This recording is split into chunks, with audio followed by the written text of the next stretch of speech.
شادی سے انکار پر ایک حاجی کے بیٹے نے میرے منہ پر تیزاب پھینک دیا۔ جس وقت اس نے میرے منہ کو جلایا تھا تو کسی نے ویڈیو بنا لی۔ مجھ پر ہونے والے ظلم کا سب سے بڑا ثبوت یہ ویڈیو تھی، لیکن حاجی صاحب نے اپنے بیٹے کو بچایا اور اسے کینیڈا بھیج دیا۔ مجھے عدالت سے کوئی انصاف نہ مل سکا۔ چہرہ جل جانے کی وجہ سے میں بے روزگار ہو گئی تھی۔ جس سکول میں بچوں کو پڑھاتی تھی اب وہ مجھ سے خوفزدہ تھے، لہٰذا سکول کے پرنسپل نے معذرت کی۔ محلے کی ایک مالدار خاتون نے مجھ پر ترس کھایا اور ایک ماہر ترین ڈاکٹر سے میری پلاسٹک سرجری کروائی۔ سرجری کے سارے اخراجات اس نے خود برداشت کیے اور یہ میری ذات پر اس کا ایسا احسان تھا جسے میں کبھی فراموش نہیں کر سکی۔ مجھے ایئر ہوسٹ کی جاب ملی اور یہ میری بدقسمتی تھی کہ میری پہلی فلائٹ میں حاجی کے بیٹے راشد زبیر سے میرا سامنا ہوا، جو پہلی سیٹ پر کسی لڑکی کے ساتھ بیٹھا تھا۔ اس نے مجھے بالکل نہ پہچانا، جبکہ میں اس کا چہرہ بھلا کیسے بھول سکتی تھی۔ وہ مسکرا کر مجھ سے کہنے لگا کہ یہ شام کا وقت تھا جب میرا باپ اپنے آفس میں موجود تھا۔ سورج غروب ہو چکا تھا، لیکن تیز بارش کی وجہ سے وہ باہر نہ نکل سکا اور آفس کے اندر رہا۔ وہ ریلوے میں ملازم تھا۔ میری ماں ابا کی وجہ سے بہت پریشان تھی، لیکن ابا نے فون پر ماں کو تسلی دی، فکر مند ہونے کی ضرورت نہیں، خراب موسم کی وجہ سے میں ابھی تک آفس کے اندر موجود ہوں، آنے میں کوئی دیر ہو سکتی ہے، لہٰذا اپنا خیال رکھنا۔ اور پھر ابا نے ماں سے کہا کہ ذرا میری بیٹی سے تو میری بات کروا دو۔ ابا نے مجھ سے بات کی اور کہا کہ شاہدہ بیٹی، اپنا اور اپنی ماں کا خیال رکھنا۔ بھلا ایسے کیسے ممکن تھا کہ اس موقع پر ابا مجھ سے بات نہ کرتے اور مجھے تسلی نہ دیتے؟ ایک تو شہر بھر میں تیز بارش تھی، اوپر سے لائٹ بھی چلی گئی۔ اپنے گھر میں میری ماں کو خوف محسوس ہو رہا تھا۔ ابا نے رات کا کھانا وہی منگوا لیا اور مل کر ابا اور اس کے دوست نے وہیں ڈنر کیا۔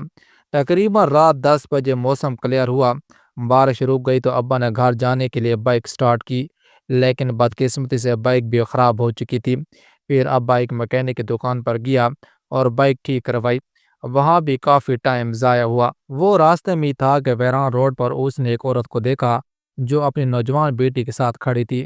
ابا کو دیکھتی وہ عورت اس جگہ سے واپس جانے لگی اور ایک گلی میں داخل ہو گئی۔ ابا حیران تک آخر یہ عورت کون ہے؟ کیا یہ مجھے جانتی ہے؟ اور مجھے دیکھتے یہ اپنی بیٹی کے ساتھ واپس کیوں جا رہی ہے؟ اس نے اپنا چہرہ چھپایا ہوا تھا۔ ابا نے بائک سائڈ پر کھڑی کی اور ایک جگہ چھپ کر اس کا انتظار کرنے لگا۔ تھوڑی دیر گزری، وہ عورت دوبارہ سڑک کے کنارے آئی۔ وہ کسی کا انتظار کر رہی تھی، بار بار کسی کو فون کر رہی تھی۔ ابھی 15 منٹ ہی گزرے تھے کہ ایک تیز رفتار گاڑی آئی اور اس عورت کے سامنے کھڑی ہو گئی۔ اس کی نوجوان بیٹی اس گاڑی میں بیٹھ گئی اور اس کے بعد گاڑی وہاں سے روانہ ہو گئی۔ گاڑی کے جانے کے بعد ابا نے دیکھا کہ وہ عورت رو رہی ہے۔ اس کے چہرے پر بے بسی تھی۔ اس عورت سے بات کرنے کے اور اس سے پوچھنے کے بجائے کہ یہ تمہارے ساتھ نوجوان لڑکی کون تھی اور اس کو کس کی گاڑی میں بٹھایا، کس کے حوالے کیا، ابا نے اس گاڑی کا پیچھا کیا۔ یہ معاملہ کافی خطرناک تھا، نہ تو ابا ان لوگوں کو جانتا تھا کہ آخر وہ کون ہے اور لڑکی کو لے کر کہاں جا رہے ہیں۔ تھوڑی دیر بعد گاڑی ایک مکان میں داخل ہوئی۔ ابا کے ایک دوست تھا جو کہ ESP تھا۔ ابا نے اسے فون کیا، مکان کا ایڈریس بتایا اور کہا کہ فوراً یہاں آ جاؤ، معاملہ مشکوک لگ رہا ہے اور مجھے تمہاری مدد کی ضرورت ہے۔ ابا کے فون پر وہ کوئی سپاہی لے کر مکان کے دروازے پر آیا۔ وہاں ابا ان کا انتظار کر رہا تھا۔ یہ ESP تیمور تھا، جس نے ابا سے پوچھا کہ کیا معاملہ ہے۔ ابا نے اسے بتایا کہ یہ لڑکی مجھے مجبور لگ رہی ہے اور میں نے اس کی ماں کے چہرے پر بھی بسی دیکھی تھی۔ میں نہیں جانتا کہ وہ اس کی ماں تھی یا پھر کوئی اور رشتہ دار، لیکن جب میں نے اسے روتے ہوئے دیکھا تو یقیناً مجھے لگا کہ یہ ایک ماں ہی تھی جو اپنی لڑکی کے لیے رو رہی تھی۔ ابا کی نشاندہی پر فوراً اس مکان پر چھاپا مارا گیا۔ لڑکی کے علاوہ 3 لوگ تھے جو کہ شراب کی بوتل لے کر وہاں بیٹھے تھے۔ وہ آج رات کے لیے اس لڑکی کو لے کر آئے تھے۔ شاید ابا وقت پر نہ پہنچتے تو آج رات وہ اس لڑکی کو نوچ کھاتے۔ ان تینوں کو گرفتار کیا گیا اور ابا نے اس لڑکی سے اس کا نام پوچھا تو اس نے بتایا کہ میرا نام شبانہ ہے۔ ابا نے اس کے سر پر چادر رکھی۔ وہ شراب پینے سے شرابور تھی، اس کے ہونٹ کانپ رہے تھے، وہ بات نہیں کر سکتی تھی۔ تینوں میں سے ایک شخص نے کہا کہ یہ لڑکی راضی ہے اور یہ اس کی ماں بھی راضی ہے، یہ اپنی مرضی سے یہاں آئی ہے، ہم اسے اغوا کر کے نہیں لے آئے۔ آپ لوگ ہمارے ساتھ زیادتی کر رہے ہیں، ہم نے اس کے ساتھ زبردستی نہیں کی۔ وہ شخص ابا پر بھی چلا رہا تھا اور اسے دھمکی دے رہا تھا کہ تمہیں زندہ نہیں چھوڑوں گا۔ تو ہوتا کون ہے ہمیں قانون کے حوالے کرنے والا؟ جیل سے تو ہم واپس آ جائیں گے لیکن تمہیں نہیں چھوڑیں گے۔ لیکن ابا کو ان دھمکیوں کی کوئی پرواہ نہیں تھی اور نہ ہی ابا اس وجہ سے پریشان تھا۔ اگر ابا پریشان تھا تو شبانہ کی وجہ سے ہی تھا۔ پولیس ان تینوں کو گرفتار کر کے لے گئی تو ابا نے شبانہ سے کہا کہ آؤ میں تمہیں تمہارے گھر چھوڑ کر آتا ہوں، لیکن وہ رو رہی تھی اور چپ نہیں ہو رہی تھی۔ ابا نے اس سے پوچھا کہ ایسی کیا مجبوری تھی، تمہاری ماں نے ان لڑکوں کے ساتھ تمہیں کیوں بھیجا؟ جس پر اس نے رو کر کہا کہ یہ تو میری ماں ہی بتا سکتی ہے، آپ کا بہت بہت شکریہ۔ ابا لڑکی کو لے کر اس کے گھر کے دروازے پر پہنچا۔ دروازہ اندر سے بند تھا، جبکہ شبانہ کی ماں دروازہ نہیں کھول رہی تھی، کیونکہ ابا تو اس کے لیے بالکل اجنبی تھا۔ کسی اجنبی کی آواز پر وہ بھلا کیسے گھر کا دروازہ کھولتی؟ پھر شبانہ نے روتے ہوئے کہا کہ ماں میں ہوں، آپ دروازہ کھولیں۔ اپنی بیٹی کی آواز سن کر اس کے رونگٹے کھڑے ہو گئے۔ اسے اس بات کی امید بالکل نہ تھی۔ اس نے جلدی سے دروازہ کھولا۔ دروازے پر میرے باپ اور شبانہ کو کھڑا پایا۔ شبانہ گھر میں داخل ہوئی، جبکہ ابا نے باہر سے ہی اس کی ماں سے پہلا سوال یہی کیا کہ کیسی مجبوری تھی؟ یہ تم میں اپنی ماں سمجھتی ہے، لیکن میں کسی صورت اس بات پر یقین نہیں کر سکتا کہ ایک ماں اپنی بیٹی کے ساتھ بھلا ایسا کیسے کر سکتی ہے۔ جو بھی ہو، یہ تمہاری سگی بیٹی نہیں، یا تو تم اس کی سوتیلی ماں ہو یا پھر تم نے اس لڑکی کو کسی یتیم خانے سے لیا۔ شبانہ کی ماں نے رو کر کہا کہ یہ میری سگی بیٹی ہے، اور اگر آپ جاننا چاہتے ہیں کہ میں نے اپنی بیٹی کو ان تینوں ویشی جانوں کے حوالے کیوں کیا تو ذرا گھر کے اندر داخل ہو جائیں، آپ کو اپنے سوال کا جواب مل جائے گا۔ میرا باپ گھر میں داخل ہوا تھا، گھر کا نظارہ دیکھ کر ششدر رہ گیا۔ شبانہ کے دو معذور بھائی تھے جو پیدائش میں معذور تھے اور شبانہ سے چھوٹے تھے۔ ایک کی عمر 9 سال اور دوسری کی عمر 12 سال تھی۔ شبانہ کی ماں نے روتے ہوئے بتایا کہ بھائی میرے گھر میں کمانے والا کوئی نہیں، 10 سال ہو چکے ہیں میرے شوہر کے انتقال کو، اس وقت سے لے کر آج تک اکیلے ان کو پا رہی ہوں۔ کئی بار سوچا کہ اپنی بیٹی کا گھر بسا دوں، میں نے اس کے گھر بسانے کی کوشش بھی کی، لیکن ہر طرف سے جہیز کا مطالبہ اور اتنا جہیز جو کہ میں نہیں دے سکتی۔ لوگ یہ نہیں دیکھتے کہ حالات کیسے ہیں، بس ان کو زیادہ جہیز چاہیے ہر صورت میں، چاہے اپنا گھر بیچنا پڑے یا پھر اپنا گردہ فروخت کرنا پڑے۔ ان کو ان باتوں سے کوئی فرق نہیں پڑتا۔ میرے شوہر کا اپنا کریانہ سٹور تھا، پھر کوئی ظالم ڈاکو آیا، سارا پیسہ لوٹ کر چلا گیا۔ مزاحمت کرنے پر اس نے میرے شوہر کے سر میں گولی ماری اور اس کا کام تمام کر دیا۔ یہ کرایہ کا گھر ہے، اس مہینے بجلی کا بل گھر کا کرایہ آیا جو کہ ہمارے اوقات سے زیادہ تھا۔ بجلی کا بل، ان دو زندہ لاشوں کی دوائیوں کا اخراجات، یہ میرے بس کی بات نہیں تھی۔ میرے پاس ایک ہی راستہ تھا، یا تو اپنے بچوں کو مار کر خودکشی کر لوں یا پھر اپنی لڑکی کو بیچ دوں۔ شبانہ میری مجبوری جانتی تھی، وہ اپنی ذمہ داریوں سے واقف تھی، اس گھر کے حالات سے بخوبی واقف تھی، لہٰذا اس کے اس بات پر کوئی اعتراض نہیں تھا۔ خود ہی روڈ کے کنارے کھڑی ہوئی تو کچھ گاہکوں سے بات ہوئی۔ شبانہ نے مجھے بتایا کہ ایک رات کا 10,000 دے رہی ہے۔ میں خود اپنی بیٹی کے ساتھ گئی، ان سے بات کی، انہوں نے وعدہ کیا کہ صبح ہم شبانہ کو خود اس کے گھر کے دروازے پر چھوڑ کر آئیں گے۔ آج پہلی بار تھا کہ وہ گھر سے باہر اس کام کے لیے نکلی تھی۔ سچ پوچھیے تو جیسے میں نے بیٹی کو رخصت کیا تو اس کے بعد میرے دل میں آیا کہ اپنی زندگی ختم کر دوں یا زمین میں دھنس جاؤں، کیونکہ مجھ سے یہ ذلت برداشت نہیں ہو رہی تھی۔ دل میں آیا کہ بیٹی کو ابھی واپس بلا لوں، لیکن اس کے پاس موبائل نہیں تھا، نہ ہی میں اس کے ساتھ کوئی رابطہ کر سکتی تھی۔ گھر میں پریشان بیٹھی تھی، اچانک دروازے پر دستک ہوئی، دروازہ کھولا تو آپ میری بیٹی کے ساتھ کھڑے تھے۔ آپ کا بہت بہت شکریہ کہ آپ نے میری بیٹی کی عزت بچائی، جبکہ اس کی ماں نے تو اسے تیار کر کے ان لوگوں کے پاس خود ہی بھیجا تھا۔ یہ کہتے ہوئے شبانہ کی ماں زور زور سے رونے لگی اور میرے والد اس کو تسلی دے رہے تھے۔ ابا نے شبانہ کی ماں سے پوچھا کہ شبانہ کے لیے کوئی رشتہ آیا تھا، کوئی ایسا رشتہ جو حال ہی میں آیا ہو، لوگ اچھے ہوں بھلے ہوں، جہیز کا مطالبہ کرتے ہوں، لیکن کم از کم تمہیں اس بات کی تسلی ہو کہ شبانہ وہاں خوش رہے گی۔ شبانہ کی ماں نے یہ سنا تو کہا کہ ہاں، آج سے 2 ہفتے پہلے شبانہ کے لیے ایک رشتہ آیا تھا، ایک لڑکے کا، وہ بینک میں جاب کرتا تھا۔ لڑکے کا والد بہت اچھا انسان ہے، لیکن وہ اپنی بیوی کی وجہ سے مجبور ہے۔ اس لڑکے کا نام انور ہے۔ انور کی والدہ نے ہی ضد کی تھی اور اس نے باقاعدہ ایک ایک چیز گنوا کر بتائی تھی کہ ہمیں جہیز میں یہ چیزیں چاہیے۔ جب انور کے والد نے کہا کہ ہمیں کچھ نہیں چاہیے، آپ اپنی بیٹی کو جیسے رخصت کریں، ہمیں اس بات پر کوئی اعتراض نہیں، تو وہ ادھر ہمارے گھر میں اپنے شوہر سے ناراض ہو گئی اور پھر اپنے شوہر سے کہنے لگی ٹھیک ہے، پھر آپ خود ہی اپنی بیٹی کو رخصت کریں، میں تو اب اپنے گھر ہی جا رہی ہوں۔ ان کی ناراضگی کو دیکھتے ہوئے مجھے اس بات کا اندازہ ہو چکا تھا کہ میری بیٹی کا رشتہ یہاں ممکن نہیں۔ ابا نے اس گھر کا ایڈریس لیا، انور سے ملاقات کی اور پھر اس کے بعد انور کے والدین سے بھی ملاقات کی۔ ابا نے ان سے کہا کہ میں شبانہ کا چچا ہوں، اب بھی سعودی عرب سے واپس آیا ہوں، اپنی بھتیجی کو اچھے طریقے سے رخصت کرنا چاہتا ہوں۔ اس نے انور کے والدہ کے تمام ڈیمانڈ قبول کی اور اسی طرح شبانہ کی انور کے ساتھ شادی کی تاریخ طے ہوئی۔ اس کے بعد ابا سنار کے پاس گئے جہاں پر زیورات پڑے تھے۔ یہ وہ زیورات جو میری ماں نے میرے لیے سنار کے پاس بنوانے کے لیے رکھے تھے۔ یہ تقریباً 3 تولے کے زیورات تھے جو کہ تیار تھے۔ سنار ابا کا دوست تھا، یہ سن کر کافی خوش اور کہنے لگا کہ تم نے بتایا نہیں کہ بیٹی کی شادی کر رہی ہو، گڑیا کی کسی جگہ شادی طے ہوئی ہے؟ ابا نے کہا ہاں یہ حقیقت ہے، میری بیٹی کی شادی طے ہو چکی ہے، لیکن یہ شیدا نہیں، میری ایک اور بیٹی ہے جس کا نام شبانہ ہے۔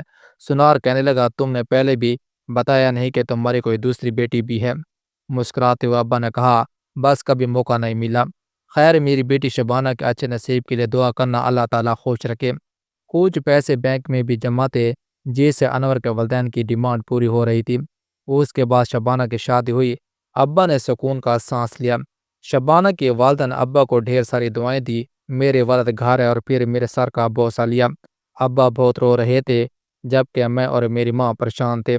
ابا نے ہمیں ساری حقیقت بتائی۔ یہ سن کر ماں پہلے تو تھوڑی سی پریشان ہوئی، لیکن پھر اسے اس بات کی بھی خوشی تھی کہ اس کے شوہر کے دل میں غریبوں کے لیے کتنی ہمدردی ہے۔ اس نے میرے باپ سے کہا کوئی بات نہیں، اللہ ہمیں اور دے گا، آپ نے بہت اچھا کیا۔ ایک نوجوان لڑکی کا آبرو بچائی اور پھر اس کو عزت کے ساتھ گھر سے رخصت کیا جبکہ وہ مجبور تھے۔ ایک بیوہ تھی جس کی آپ نے مدد کی، اللہ تعالیٰ آپ کو اس بات کا اجر دے گا۔ میرا یونیورسٹی میں اس وقت آخری سمسٹر چل رہا تھا، ساتھ ساتھ میں ایک پرائیویٹ سکول میں بھی پڑھا رہی تھی۔ پچھلے 1 سال سے مجھے ایک لڑکا تنگ کر رہا تھا، میرے پیچھے پڑ گیا تھا۔ میں نے بہت کوشش کی کہ کسی طرح اس سے چھٹکارا حاصل کیا جا سکے، لیکن یہ آسان نہیں تھا۔ میں نے اس بات کا تذکرہ اپنے والد سے نہیں کیا، میں معاملے کو خود سلجھانا چاہتی تھی، اپنے والد کو مزید پریشان نہیں کرنا چاہتی تھی۔ میرا ارادہ تھا کہ راشد سے خود بات کروں، شاید وہ میری بات سمجھ جائے، اتنا نادان تو نہیں۔ بڑے گھر کا لڑکا تھا، ریٹائرڈ حاکم کا بیٹا تھا، اپنے والدین کا اکلوتا تھا، مجھ سے شادی کی خواہش رکھتا تھا، لیکن اس کا طریقہ کار مجھے بالکل پسند نہیں تھا۔ ایسے بھلا کیسے کوئی کسی سے شادی کر سکتا ہے؟ جبکہ ایک بار خود اس نے مجھ سے کہا تم میری ضد بن چکی ہو، ہر حال میں تمہیں حاصل کر کے رہوں گا۔ اس بات کے بعد میرا دل اس سے بیزار ہو چکا تھا، مجھے اس کی سوچ سے اختلاف تھا۔ میں کوئی کھلونا تھوڑی تھی جسے وہ پسند کرتا ہے اور ہر قیمت پر خریدنا چاہتا ہے، کوئی بھی قیمت دینے کے لیے تیار ہے۔ میں نے اس سے بات کی، حالانکہ میں اس کا سامنا نہیں کرنا چاہتی تھی، لیکن کوئی فائدہ حاصل نہ ہوا، وہ اب بھی اپنے موقع پر قائم تھا۔ ان حالات میں نے اپنے پرنسپل صاحب سے بات کی، اسے کہا کہ آپ کے ادارے کا ایک لڑکا راشد جو کہ میرا کلاس فیل ہے، وہ مجھے پریشان کرتا ہے، میرا جینا حرام کر رکھا ہے۔ پرنسپل صاحب مجھ سے کہنے لگے کہ بیٹی وہ بڑے گھر کا لڑکا ہے، بگڑا ہوا ہے، میں اس کے خلاف کوئی ایکشن نہیں لے سکتا، تم تو میری اپنی بیٹی جیسی ہو اور میں تمہاری تکلیف سمجھتا ہوں، تمہارے والدین کی پریشانی بھی میں سمجھتا ہوں، لہٰذا میں تمہیں ایک بات کا مشورہ دوں گا اور تمہاری مدد بھی ضرور کروں گا۔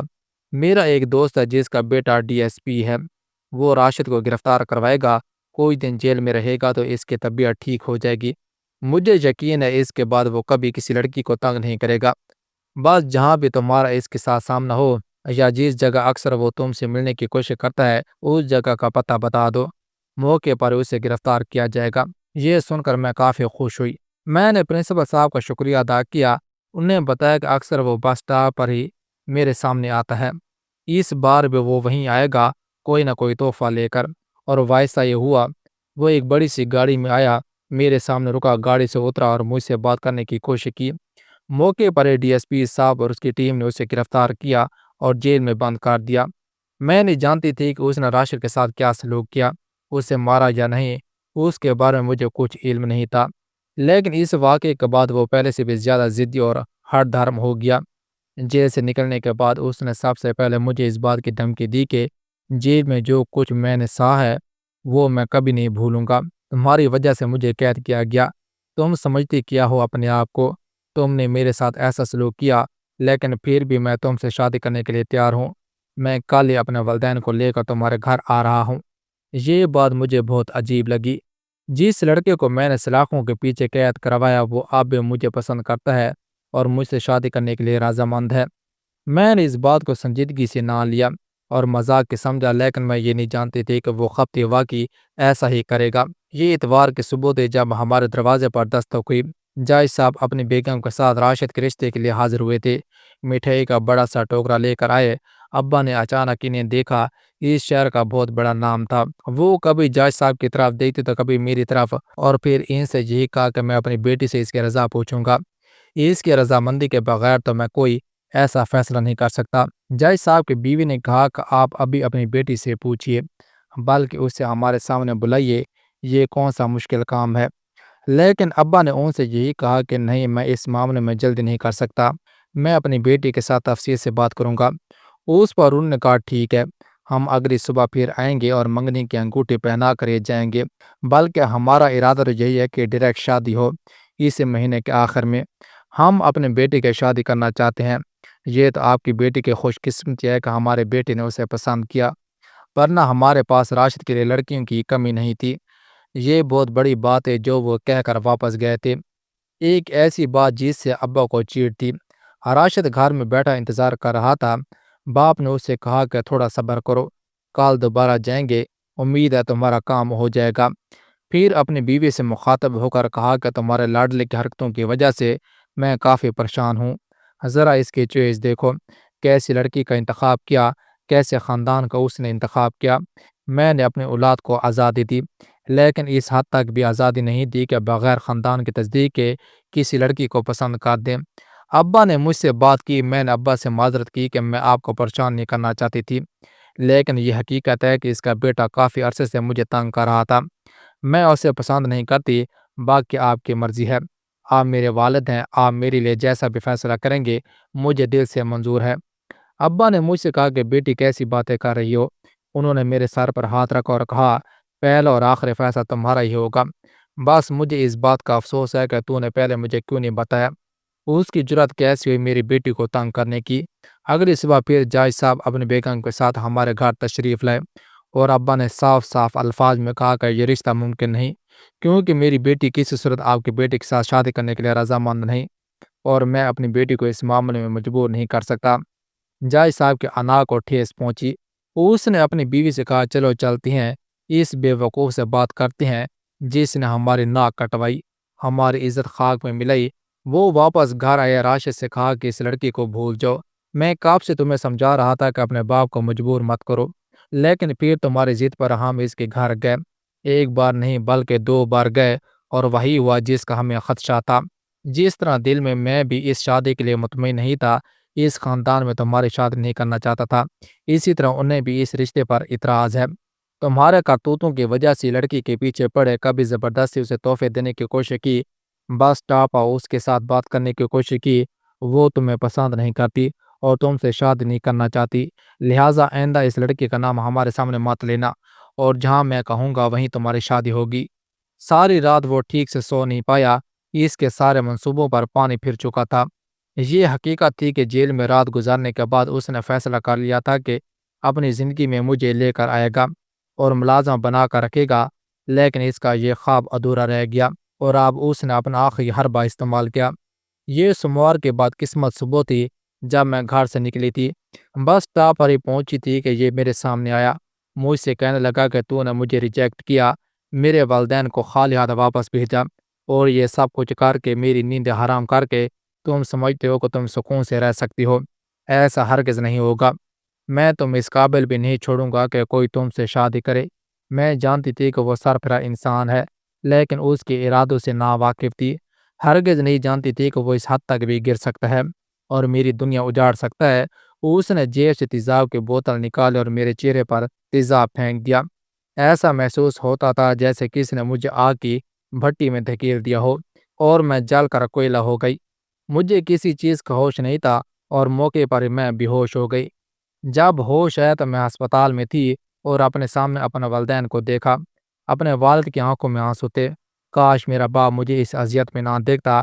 میں جانتی تھی کہ وہ کتنی تکلیف میں ہوگا، کیونکہ وہ مجھ سے بہت محبت کرتا تھا۔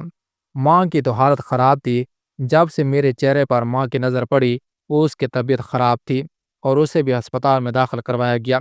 وہ تیش کی حالت میں گھر آیا تو اس کے باپ کو اندازہ ہو چکا تھا کہ راشد کچھ غلط کر کے آیا ہے، تو اس سے پوچھ رہا تھا کہ کیا ہوا، تم نے اس لڑکی کے ساتھ کوئی برا تو نہیں کیا، بتاؤ مجھے۔ جس پر اس نے اپنے باپ سے کہا کہ ہاں میں نے اسے جلا دیا، اس کا چہرہ جلا دیا، وہ دیکھنے کے قابل نہیں رہی۔ باپ اس سے کہنے لگا کہ مجھے تم سے اس طرح کی بے وقوفی کی امید تھی، تم نے یہ کیا کیا۔ اس موقع پر کئی لوگوں نے ویڈیو بنائی تھی اور دیکھتے ہی دیکھتے میرے چہرے کے جلنے کی ویڈیو پورے ملک میں پھیل گئی، سوشل میڈیا پر وائرل ہو گئی۔ ویڈیو میں راشد کا چہرہ صاف نظر آ رہا تھا۔ جج صاحب نے اپنے بیٹے کو بچانے کے لیے یہی فیصلہ کیا کہ کچھ عرصے یہ ملک سے باہر ہے۔ راتوں رات اس نے اپنے بیٹے کو کینیڈا بھیج دیا اور پھر اس سے یہی کہا کہ جب حالات ٹھیک ہو جائیں گے اور سب کوئی کول ڈاؤن ہو جائے گا تو میں تمہیں خود یہاں واپس بلا لوں گا، فی الحال واپس مت آنا۔ میں جلے ہوئے چہرے کے ساتھ کئی دن تک ہسپتال میں رہی، میرے چہرے کی شناخت کرنا ناممکن تھی۔ پچھلے 20 دن سے میں نے شیشہ نہیں دیکھا تھا، نہ ہی میری ہمت ہو رہی تھی، میرے سر کے آدھے بال بھی جل چکے تھے، لیکن آج میں اپنے آپ کو دیکھنا چاہتی تھی کہ میرا کتنا بڑا نقصان ہوا۔ ویسے تو کمرے میں کوئی ایسا شیشہ نہیں تھا، لیکن کھڑکی کے شیشے سے میری نظر اپنے چہرے پر پڑی اور میں ششدر رہ گئی۔ آنکھوں پر یقین آیا، سب کچھ ختم ہو چکا تھا، خود سے خوف محسوس ہو رہا تھا، چہرہ بری طرح جل چکا تھا۔ یہ دیکھتے ہی میرے ساتھ کیا ہو گیا، میری دنیا برباد ہو چکی تھی۔ تقریباً 6 مہینے تک میں گھر سے باہر نہ نکلے، صرف چہرے پر ماسک پہن کر میں سکول جاتی تھی، لیکن وہاں سے بھی میری چھٹی ہو گئی، کیونکہ پرنسپل صاحب نے صاف صاف الفاظ میں مجھے کہا اور مجھ سے معذرت کی کہ تم اب اس سکول میں نہیں پڑھا سکتی۔ ٹیچر کی فزیکل لک بہت میٹر کرتی ہے اور سکول کے بچے تو تمہیں دیکھ کر ہی خوفزدہ ہو جاتی ہیں۔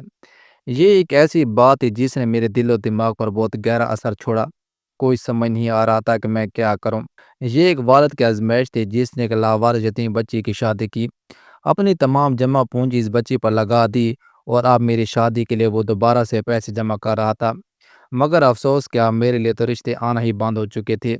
اس چہرے کو، میری اس حالت کو دیکھتے ہوئے کوئی بھی لڑکا مجھ سے شادی کرنے کے لیے رضامند نہیں تھا، حتیٰ کہ وہ رشتے دار جو پہلے محنت کرتے تھے میرے بابا سے میرے رشتے کے بارے میں بار بار ہمارے گھر کا چکر لگاتے تھے، وہ بھی ہم سے بیزار ہو چکے تھے۔ مجھے عدالت سے کوئی انصاف نہ ملا، پولیس اسٹیشن اور عدالتوں کے دھکے کھاتی پھرتی رہی، لیکن ویڈیو وائرل ہونے کے باوجود مجھے کسی سے کوئی انصاف نہ ملا اور میں نے یہ معاملہ اللہ تعالیٰ کے سپرد کر دیا۔ یہ میرے لیے بہت بڑی آزمائش تھی، لیکن آزمائش کی اس گھڑی میں صبر کے علاوہ کچھ بھی نہیں کر سکتی تھی، لہٰذا میں نے صبر ہی کیا۔ اللہ تعالیٰ نے میرے صبر کا مجھے پھل دیا۔ ہمارے محلے کی ایک مالدار خاتون تھی جس کا ایک ادارہ تھا، ایک ٹرسٹ تھا، اور وہ بڑی کامیابی کے ساتھ اس ادارے کے لیے کام کر رہی تھی، بے سہارا اور لاوارث خواتین کی مدد کر رہی تھی۔ اسے جب میری حادثے کے بارے میں پتہ چلا تو اس نے میرے لیے کمپین چلائی، پیسہ جمع کیا اور اس نے وعدہ کیا کہ تمہاری سرجری ہوگی کامیابی کے ساتھ۔ پھر وہ دن آیا جب میری پلاسٹک سرجری ہوئی، کامیابی کے ساتھ۔ ایک ماہر ڈاکٹر نے میری سرجری کی، لیکن اب میری شکل بالکل تبدیل ہو چکی تھی، میرے چہرے کو تار چڑھاؤ، نین و نقش سب تبدیل ہو چکے تھے، حتیٰ کہ میرے گھر والے بھی مجھے نہ پہچان پائے کہ میں کون ہوں۔ ٹھیک ہونے کے بعد میں دوبارہ اس سکول میں نہ گئی۔ ان دنوں میں ایئر ہوسٹ کے لیے جاب آئی تھی تو میں نے اپلائی کیا، پھر اس کے بعد انٹرویو اور ایگزام کلیئر کرنے کے بعد میں ایئر ہوسٹ بنی۔ میری جاب ہوئی تو میرے والدین نے بھی سکھ کا سانس لیا، خاص کر میرا والد جو میرے لیے کافی پریشان تھا، لیکن مجھے نہیں معلوم تھا کہ میری پہلی فلائٹ پر اس ظالم انسان سے میرا سامنا ہوگا۔ جی ہاں، پہلی فلائٹ پر ہی میں نے راشد کو دیکھا جو پہلی سیٹ پر بیٹھا تھا، ساتھ اس کی کوئی لڑکی تھی، وہ تقریباً 3 سال بعد وطن واپس آ رہا تھا اور کوئی گوری اس کے ساتھ تھی۔ اس نے مجھے بالکل نہ پہچانا، لیکن میں اسے بھلا کیسے بھول سکتی تھی۔ فلائٹ کے دوران ہی میری طبیعت کچھ خراب ہونے لگی تو میرے ساتھی ایئر ہوسٹ نے مجھے تسلی دی اور مجھ سے پوچھا کہ کیا ہوا، تو مجھے بتا۔ میں نے اسے حقیقت بتائی۔ یہ میری ایک دوست تھی جس کا نام نتاشا تھا، میں اسے کچھ نہیں چھپا سکتی تھی۔ میں نے اسے بتایا کہ جو پہلی سیٹ پر بیٹھا ہے اس نے میرا چہرہ جلایا تھا۔ نتاشا کو میں نے اپنا ماضی بتایا۔ اس موقع پر نتاشا نے مجھے صبر کی تلقین کی اور مجھ سے یہی کہا کہ اپنے تمام معاملات اللہ تعالیٰ پر چھوڑ دو، وہ تمہارے لیے انصاف کرے گا، بھول جاؤ جو ہوا۔ لیکن میں یہ سب کچھ کیسے بھول سکتی تھی؟ دل میں آیا کہ راشد کی ڈرنک میں کوئی ایسا زہر ڈال دوں یا کچھ ایسا کروں کہ فلائٹ کے دوران وہ مر جائے اور اپنے گھر واپس نہ جا سکے، لیکن پھر میں نے صبر کر لیا، صبر کا گھونٹ آخر پی ہی لیا۔ میری نئی جاب ہوئی تھی، لہٰذا میں کوئی خطرہ مول نہیں لے سکتی تھی اور ایسی کوئی حرکت نہیں کر سکتی تھی جس کی وجہ سے میری جاب کو خطرہ ہو۔ جاب کے تقریباً 3 مہینے بعد ایک پائلٹ کی طرف سے مجھے شادی کی آفر ہوئی۔ میری خوشی کا کوئی ٹھکانہ نہیں تھا۔ جو لڑکی اپنے آپ کو سب سے کمتر سمجھتی تھی، جو احساس کمتری کا شکار تھی، جسے ایک پرائیویٹ سکول سے نکالا گیا، جس کے لیے کوئی رشتہ نہیں آ رہا تھا، اور آج اس کے لیے ایک اچھے خاندان کا رشتہ آیا۔ عمر نے مجھے شادی کے لیے پرپوز کیا، جس کے 2 بھائی افیسر تھے اور اس کا والد ریٹائر کرنل تھا۔ میرے سارے خواب پورے ہو چکے تھے، جیسا گھر چاہتی تھی، جیسا مول ویسے مجھے ماحول ملا، اور ایسا شوہر ملا جو میرا خیال کرتا تھا۔ مجھے حد سے زیادہ اس نے عزت دی، اور ایک عورت کے لیے عزت سے بڑھ کر اور کوئی چیز نہیں ہوتی۔ باقی رہا راشد، اس کا انجام کچھ اچھا نہ ہوا۔ وہ گوری سے شادی کر کے واپس اپنے وطن آیا تھا، جبکہ اس کے گھر والوں نے اس لڑکی کو قبول نہ کیا، اور جج صاحب نے تو اسے اپنے جائیداد سے تعلق کاٹ دیا۔ اس کی یہی شرط تھی کہ اس لڑکی کو طلاق دو، واپس اسے اپنے وطن بھیجو، لیکن اس نے گوری کو اپنے وطن واپس نہ بھیجا اور نہ ہی اسے طلاق دی۔ ایک کرائے کے کمرے میں رہنے لگا، زندگی مشکلات میں گزرنے لگی۔ اس کے پاس تو پھوٹی کوڑی تک نہیں تھی، پہلے بھی وہ اپنے والد کے خرچے پر ہی عیش کر رہا تھا۔ ان حالات میں گوری اسے چھوڑ کر چلی گئی تو اس نے اپنے والد کو مار ڈالا۔ آج کل وہ جیل کے سلاخوں کے پیچھے ہے، اور اسے جیل سے باہر نکالنے والا کوئی بھی نہیں۔ اوکے دوستوں، امید آپ کو یہ ویڈیو اچھی لگی، اگر اچھی لگی تو چینل کو سبسکرائب کریں، بیل کا لازمی دبائیں تاکہ ہر آنے والی ویڈیو کا نوٹیفیکیشن آپ تک پہنچ سکے۔ خدا حافظ۔